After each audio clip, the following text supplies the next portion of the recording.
Hey guys, welcome to another edition of the Suburban Driving with Miranda. As you can see, I'm in another Jeep this week. It is the baby Jeep Renegade Limited. Let's take it for a drive. So here I am, and I have had this 2020 Jeep Renegade Limited for the past week. I've chosen to do this video on the very last day because I really wanted to have kind of as much time with this little guy as I could. And mostly because I really wanted to get a feel for it. I didn't really remember the first time that I drove the Renegade, which was quite a few years ago. Now this is the redesigned Renegade, so it has the new exterior look. It still has the 1.3 liter turbo inline 4, which is also carried over from Fiat. I believe this is a Fiat-based chassis, so the Renegade sits on the same body basically, or the underpinnings, as the 500L, which is the fatter Fiat. I like to call it the Fiat that looks like it's had an allergic reaction to something. It's just all poofy. So that's underneath its bones. That is what this Renegade is. It also has a 9-speed transmission. So it doesn't have a huge amount of horsepower. It's in the 200 range, I believe, and then the torque was, I think it's 170 horsepower and 201 pound-foot of torque-ish. So, again, not super duper peppy. I actually, oddly enough, don't mind the way this 9-speed drives. I kind of thought it was a CVT at first because it holds onto its gears for a seemingly long time. It's a very loud sounding engine. There isn't a lot of sound damping when you're on the road, so you can hear everything. It also has to do with the winter rubber that it's on. That always makes any drive much louder in the winter, which is a good thing, because it means you've got the right rubber and you're protecting yourself during all the snowstorms and whatnot, keeping yourself on the road, but it gets a bit loud. Other than that, I mean, this is a pretty simplistic drive. I was really hoping, you know, I kind of go into these as blind as I can be if I don't really remember the past generations or haven't heard a lot about the vehicle, you know, not a lot of buzz and et cetera, et cetera. So the Renegade is not a brand new car, so it's not like everybody's running around talking about it. So I wasn't sure about the base price for this vehicle. Now, let me preface what I'm about to say by saying that I don't think that this car is cheap in any way. I think it is actually quite nice inside. It is simplistic, but in like a Mazda way. The center stack is very well laid out.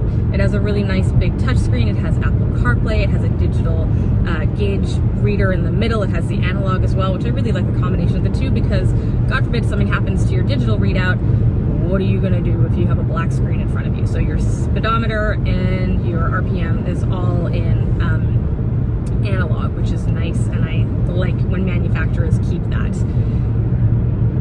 So the seats are also like a nice pleather, and they're two-tone, and it's a good looking car inside, but it has a small engine, and it's, again, fairly simplistic in terms of how it drives.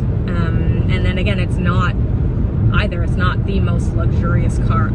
So I was hoping for a relatively low base price. So I was hoping that it was going to be, you know, a mid 20,000 base price, under 30 at least, 27, 28 for what this is, but this starts just under 36. Now this is a limited version, so I have, again, all the bells and whistles inside, the larger screen, Apple CarPlay, the two-tone seats, the two-tone doors. So I get all of that, but I don't get a bigger engine or more performance or really anything else. I mean, it has the it has four-wheel drive, and it has the drive modes as well, so which carries across the Renegade line. Snow, sand, and mud, which just changes up your traction control and how your suspension reacts and how your throttle response is to really give you the most traction in those given situations and really put your best quote-unquote foot or wheel forward. So I don't know, I was just hoping that it would be a little bit less. You know, if I had those dollars to spend on a capable, comfortable, roomy, well-equipped, all-wheel drive crossover, I would take that 36 grand if that was going to be my capped price, or my kind of, you know, what I wanted to start at least. And I would take that and I would go to Subaru and I would look at the Forester. I think, and I, pulling them, I don't know, I have not looked, but based on driving both and using both, I think the Forester has more back space. We've taken the snowboarding twice now. It's quite small back there, it's quite packed. The snowboards come all the way up to the front seats. And as you know, I am not tall and the other board is for a 9-year-old. So it doesn't require a whole lot of room or space in here to bring our equipment to the mountain. And it just seemed really tightly packed. I mean, even compared to the Wrangler, that seemed to have a hell of a lot more backspace in terms of length, even, not just the width of it. So I guess I can understand the appeal of this Jeep because it's little, it's kind of cute, it's got a cartoony front end. The Jeep look isn't as like as the Wrangler front, but it's still Jeep. It's still got the lines and it's very recognizable, but it's just like a gentler version of it. But again, for that, I don't know that I would want it to start at that price, but maybe that's just me. And it's not terribly exciting to drive. Like I said, this is pretty mundane. It's just a regular car, I guess. But it's not terrible. And I know that there are people who will absolutely love this thing. And they love the way it drives and how it looks and how it feels. And when they park it and they walk away, they turn back for that second look. And that's what it's all about. When you find a vehicle that really fits you and your personality and your life, then, you know, that's the car for you. And I tell people that all the time when they ask me their my opinion on what their next new vehicle should be. I really try and match my choices for them with their lifestyle, their budget, how much they drive, what kind of driving they do, and their own personal characteristics and quirks. Because, you know, if you think about it, your car is basically the most expensive accessory you're ever going to buy in your life. You know, it's just like a house. Your house often reflects you as a person. Well, your car kind of does the same thing, or it should. Because if not, then you're just going to hate driving it every day. It's more than just an appliance that can become an extension of you. So in that sense, the Renegade could very easily become an extension of somebody who is in the market for a vehicle exactly like this. So it's good. I've enjoyed my week. Like I said, I wanted to take the time to really feel this car and live with it and see how it was, and if I could remember the first one that I drove versus this one. And I do think that they've made improvements, because I don't think I liked very much about the first Renegade that I drove, but this one, it's grown on me. Yeah, inside the 2020 Jeep Renegade Limited, it's actually quite a nice place to be. As I said during the drive, you know, this is a compact feeling car. It's smaller in here, but not like super cramped. It has a really nice high ceiling, and I actually have the hard panels that I can remove, kind of like the Jeep Wrangler. So if I really wanted to, I could pop them off. I've got the special key and everything that unlocks the latches here for safety purposes, so not just anybody can take them off.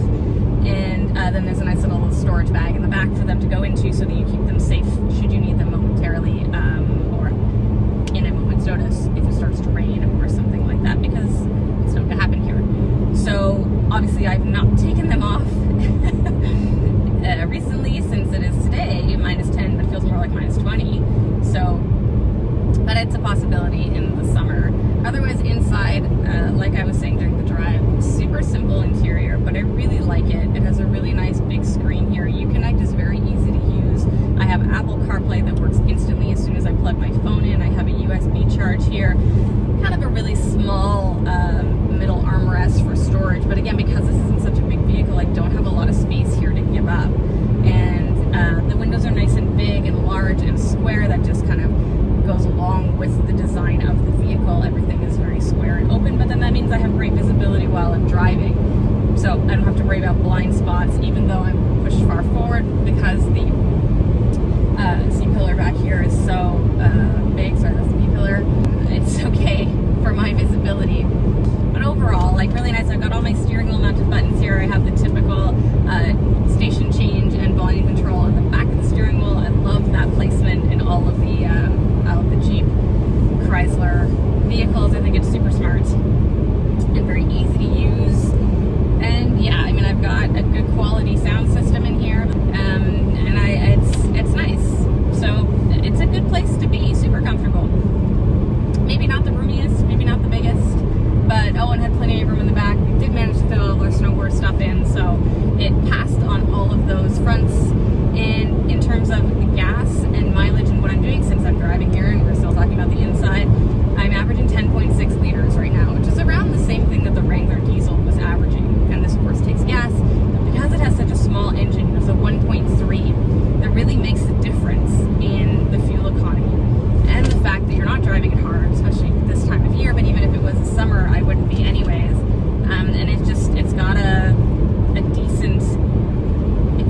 exterior of the Jeep Renegade is kind of, I don't want to say polarizing, but definitely not everybody will like it. When I first saw it, I was like, aw, that's so cute. And it's kind of boxy, but kind of rounded at the same time. It's like a dulled down Jeep Cherokee. So you have the distinctive Jeep look to it, but it's just a little bit more playful, maybe a little bit more youthful. Some might even say it's a little bit more feminine, but it still has that boxy Jeep shape that we've all come to know and love from the brand. I do like the X'd out tail lights. I think that's original on their part. And when you see them brake on the highway or anywhere else, you know exactly what's in front of you. I like that this is in white. I think it suits the vehicle a lot.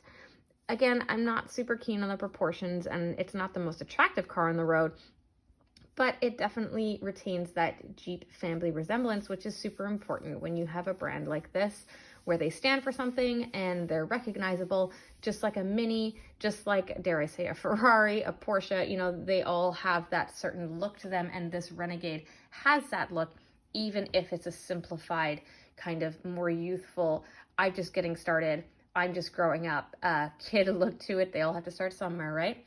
So yeah, no, all in all, I quite like the look of the Renegade, and it's not super macho, but it is nice to see on the road, and it's got its character traits, and I like it. Well, guys, that's been it for me this week on another edition of The Suburban Driving with Miranda. I hope you enjoyed my take on the Renegade. If you have any questions or concerns or comments, please hit me up at Miss Miranda L on Twitter or Instagram, or MirandaLightsDown on Facebook.com, or drop a comment below and I will do my best to get back to you. Thanks again, guys, for tuning in. Hope to see you back next week.